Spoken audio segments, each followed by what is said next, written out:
बिस्मिल्लाहिर्रहमानिर्रहीम। Welcome to my YouTube channel.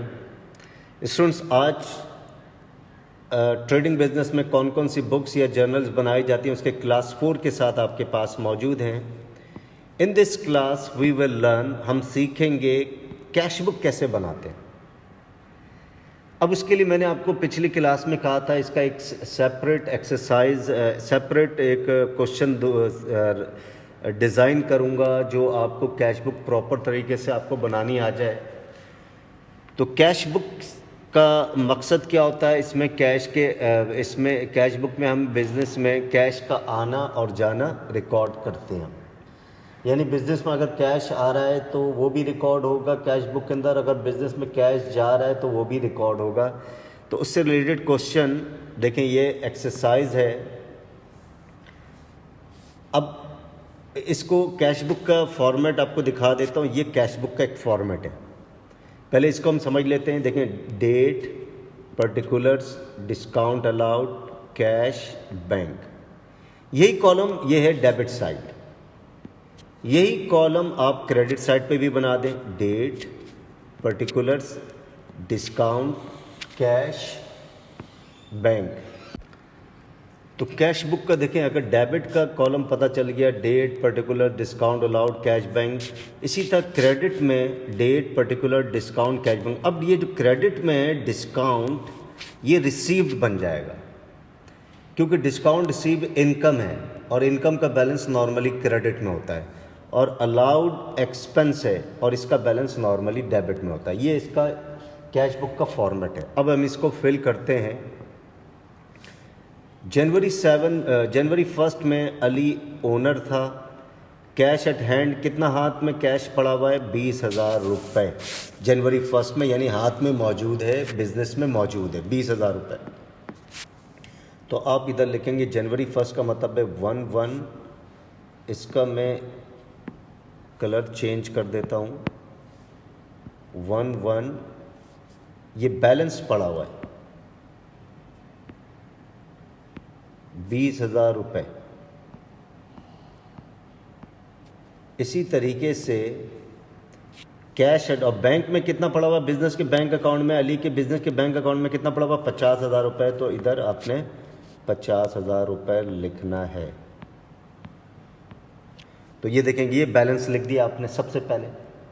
तो पहले देखेंगे भाई कैश कोई पुराना बचा हुआ था, नहीं बचा हुआ था। तो पता चला कैश एट हैंड था 20,000 रुपये और कैश बिजनेस के बैंक अकाउंट में पड़ा हुआ था 50,000 रुपये। इन्हीं में से तो खर्च होगा, इन्हीं में कैश आएगा भी, ऐड भी होगा, और इन्हीं में से कैश निकलेगा भी। तो सबसे पहले आपने बैलेंस लिखना होता है, और बैलेंस गिवन था। अब जनवरी 5 में कैश मिला नजम से 4,000 रुपये जनवरी 5 में। अब हमने ये देखना होता है कि कैश बुक के डेबिट में रिकॉर्ड होगा या क्रेडिट में रिकॉर्ड होगा। तो अब पहली ट्रांजैक्शंस को अगर देखें तो भाई कैश हाथ में मौजूद था, कैश एट हैंड था 20,000 रुपये, और बैंक में था 50। तो ये था, मौजूद था, तो ये डेबिट बैलेंस होगा, क्रेडिट तो हो ही नहीं सकता क्योंकि ये हाथ में मौजूद है। हाथ में मौजूद का मतलब है कैश आपके पास मौजूद है। कैश बैंक में भी पड़ा हुआ है, बिजनेस के बैंक अकाउंट में भी पड़ा हुआ है, और कैश ड्रॉज में भी पड़ा हुआ है। तो दोनों डेबिट बैलेंस है, क्रेडिट हो ही नहीं सकता। तो कैश बुक में हमने ये देखना है कि डेबिट में एंटर करना है या क्रेडिट में एंटर करना है। अब जनवरी 5 में कैश आया नजम से 4,000 रुपये। तो जाहिर बात है, आ रहा है तो डेबिट में रिकॉर्ड होगा, कैश आता है तो डेबिट में रिकॉर्ड होता है, कैश जाता है तो क्रेडिट में रिकॉर्ड होता है। 4,000 रुपये तो जनवरी 5 में आ जाइए। जनवरी 5 का मतलब है 5/1। किससे आ रहा है? पर्टिकुलर्स में लिख दें, नजम से आ रहा है। कितना आ रहा है कैश? 4,000 रुपये। अब आगे क्या लिखा हुआ है ये भी देख लेते हैं।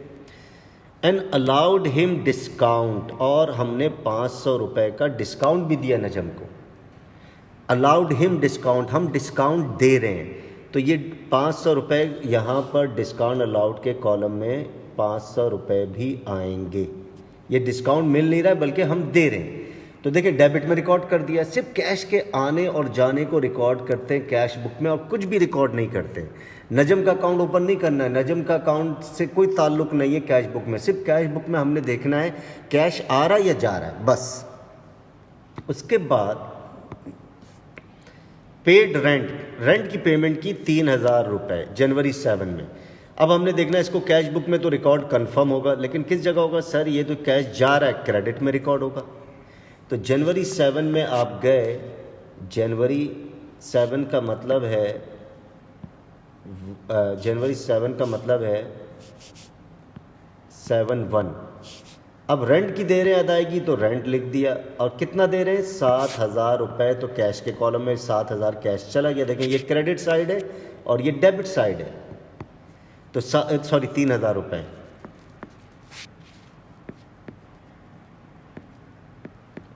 ये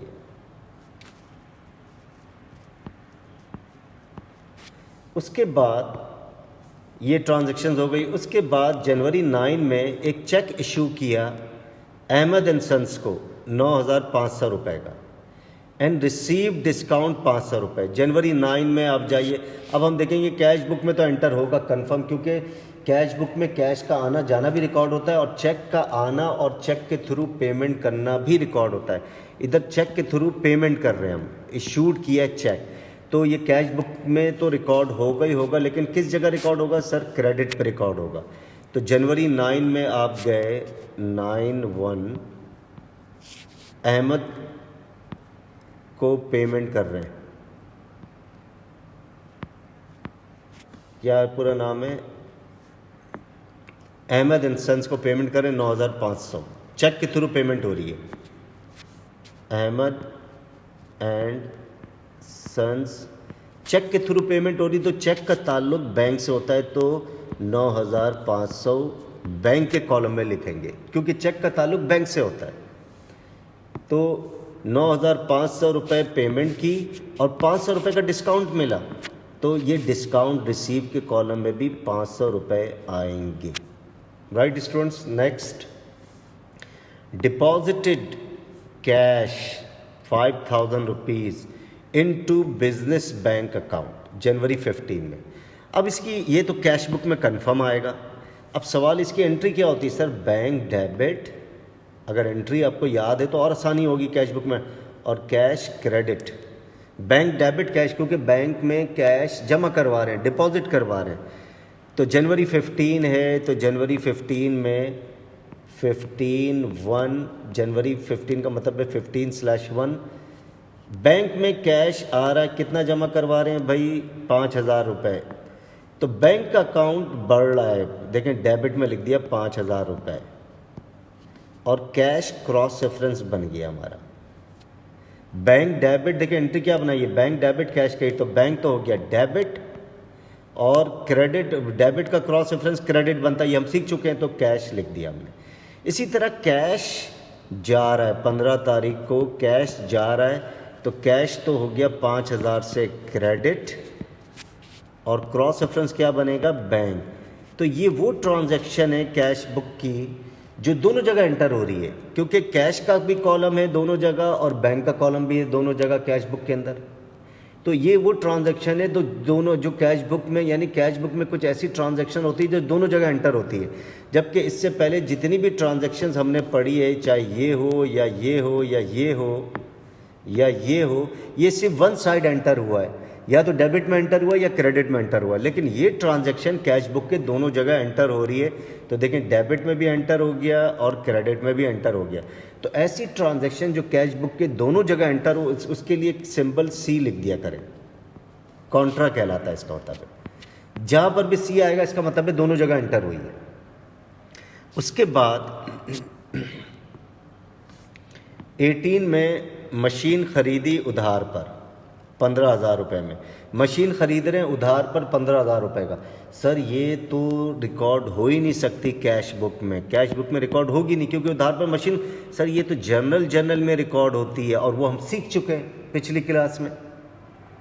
machine debit, accounts payable credit, इस तरीके से एंटर होगी, तो यहाँ पर रिकॉर्ड नहीं होगी। तो अब सवाल ये पैदा, सर यहाँ क्यों दिया गया? ताकि आपको कन्फ्यूज़ किया जा सके। तो ये एंटर नहीं होगी कैश बुक में। फिर सोल्ड गुड्स फॉर कैश 7,000 रुपये, गुड्स बेचा उधार कैश पर 7,000। तो सर कैश आ रहा है जा रहा है? सर कैश आ रहा है। जनवरी 22, तो 22 जनवरी का मतलब है 22 एक कैश आ रहा, कितने रुपए आ रहे हैं भाई, 7,000 रुपये आ रहे हैं। तो कैश आ रहा है 7,000 रुपये, तो कैश के कॉलम में हमने 7,000 रुपये लिख दिए। क्यों आ रहा है, गुड्स बेच रहे हैं, तो क्रॉस रेफरेंस क्या बनेगा, सेल्स। तो आपने देखा कैश बुक बनाना कोई मुश्किल नहीं है। अब हमने इसको बैलेंस करना होता है। अब बैलेंस करना एक है हमारा, वो समझना है कि बैलेंस कैसे किया जाए। अब बैलेंस करने का तरीका ये है कि आपने एक 3 कॉलम, असल है 3 कॉलम को बैलेंस करना होता है। आपने एक इधर अंडरलाइन किया, इसी के पैरेलल इधर भी अंडरलाइन किया आपने। अब सबका टोटल कर दे, देखिए ये 500 आया, ये 20,000, 24,000, 24 और 7 31,000 आया। तो 20, 7, 27 और 4 31,000, और ये 50,000 और प्लस 5,000 55,000। देखें सबका टोटल कर दिया। अब इसको बैलेंस करने का तरीका समझना है। डेबिट का 3 कॉलम का टोटल कर दिया, क्रेडिट का कॉलम ये 500 का 500 रहा, 3,000 प्लस 5,000 8,000 रहा, और ये 9,500 आ गया। ठीक। अब दोनों बराबर नहीं है, दोनों को बराबर करना होता है। अच्छा, डिस्काउंट अलाउड का कॉलम और डिस्काउंट रिसीव का कॉलम के साथ कभी भी कैरी डाउन यूज़ नहीं करेंगे, बैलेंस कैरी, कभी इनको बैलेंस नहीं करते। अब कहेंगे सर दोनों तो बैलेंस है ऑलरेडी, देखें 500 इधर भी है 500 इधर है, दोनों बैलेंस है तो बैलेंस करने की ज़रूरत नहीं। अगर ये इधर फर्स्ट करें 300 होता तब भी बैलेंस नहीं करते। अभी तो एक इत्तफाक हो गया कि दोनों का बैलेंस 500 है, तो कभी भी ये, क्योंकि इनकम और एक्सपेंस अकाउंट के साथ बैलेंस कैरी डाउन का लफ्ज़ इस्तेमाल नहीं करते। तो 31,000 में से 8,000 आप माइनस करेंगे तो कितना आएगा भाई, तो 31,000 में से 8,000 माइनस करेंगे कितना आएगा, क्योंकि कैश के कॉलम को कैश के साथ मैच करेंगे। तो हमने कैश के कॉलम को कैश के साथ कंपेयर करना है, बैंक के कॉलम को बैंक के साथ कंपेयर करना है। Right students. तो अब हम देखते हैं, अब देखें डिस्काउंट अलाउड और डिस्काउंट रिसीव को तो हमने देखना है, इसको बैलेंस करना ही नहीं है, क्योंकि ये एक्सपेंस है और ये इनकम है। इनको कभी बैलेंस नहीं करते, इनको अपने हाल पे छोड़ देते, क्योंकि ये टेम्परेरी अकाउंट है ये। अच्छा, 31,000 में से 8,000, 31,000 में से 8,000 माइनस, तो 23,000 चाहिए बैलेंस करने के लिए। फिर 55,000 में से 9,500 माइनस करें, 55,000 में से 9,500 माइनस करेंगे तो 45,500 का बैलेंस चाहिए बराबर करने के लिए। अब दोनों बराबर हो गए। अब इधर अंडरलाइन करें और इधर भी एक अंडरलाइन करें। देखें ये तरीक़ाकार है बैलेंस। अब इधर डबल लाइन डालें और इधर भी इसी के पैरेलल बिल्कुल मतवाजी डबल लाइन डालें।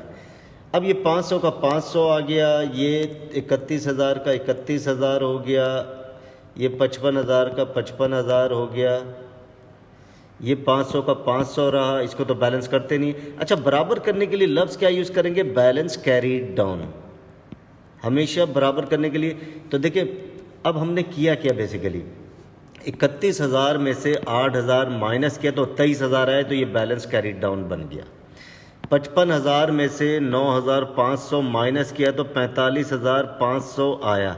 तो अब ये दोनों बैलेंस बराबर हो गए, ये 31,000 का 31,000 हो गया और ये 55,000 का 55,000 हो गया। हर बैलेंस कैरी डाउन अगले पीरियड का, हर पीरियड का बैलेंस कैरी डाउन अगले पीरियड का बैलेंस ब्रॉट डाउन बन जाता है। तो ये सारी की सारी ट्रांजैक्शन जनवरी के महीने की थी, देख लें। तो ये फरवरी 1 का मतलब है 1, 2 बैलेंस ब्रॉट डाउन। कितना बैलेंस है, इधर लाएंगे 23,000 और ये वाला बैलेंस लेकर आना, और इधर 45,500। अब यानी देखें किया कि हमने सबसे पहले ये टोटल किया, ये आ गया बैलेंस। इसी तरह इसका टोटल पैरेलल क्या, ये बैलेंस लिख दिया। लेकिन दोनों साइड बराबर नहीं है, ये साइड की रकम इस साइड की रकम बराबर नहीं है, तो हमने बैलेंस कैरी डाउन का लफ्ज़ यूज़ किया। तो 31,000 में से 8,000 माइनस किया तो 23,000 चाहिए बराबर करने के लिए, बैलेंस कैरी डाउन आ गया ये। फिर 55,000 में से 9,500 माइनस किया तो ये बैलेंस चाहिए बराबर करने के लिए। अब एक लाइन इधर खींचा, एक लाइन इधर खींचा, इधर डबल लाइन डाली आपने, इधर भी आपने डबल लाइन डालनी है। तो ये 500 का 500 आ गया, 31,000 का 31,000, 55,000 का 55,000, ये 500 का 500 ये दोनों को ऐड करेंगे, दोनों को ऐड करेंगे, 31,000 आ गया, इन दोनों को ऐड करेंगे, 55,000 आ गया। ये बैलेंस कैरीड डाउन, ये बैलेंस ब्रॉड डाउन इधर बन जाएगा। तो देखिए बैलेंस ब्रॉड डाउन 23,000 और 45,500। तो ये कैश बुक है, एक छोटा सा क्वेश्चन डिज़ाइन किया था ताकि आपको एक कन्फ्यूजन ना रहे कैश बुक के हवाले से। आई होप आपको समझ में आ गई होगी। स्टूडेंट्स, बार बार रिपीट कर रहा हूँ, एक चैनल मैंने और खोला है अब्दुल हादी एकेडमी के हवाले से, अब्दुल हादी एकेडमी। इस चैनल को आप लाजमन सब्सक्राइब करें क्योंकि इसमें बिल्कुल टू द पॉइंट बातें की हैं जो जॉब के हवाले से। अकाउंटिंग का कोर्स, सिर्फ अकाउंटिंग के कोर्स को लॉन्च किया और इंग्लिश लैंग्वेज, तो इसको लाजमन सब्सक्राइब करें और इससे बेनिफिट्स उठाएं। तो अगली वीडियो तक के लिए, अगली वीडियो में इंशाल्लाह हम पेटी कैश बुक सीखेंगे। अगली वीडियो तक के लिए खुदा हाफिज़।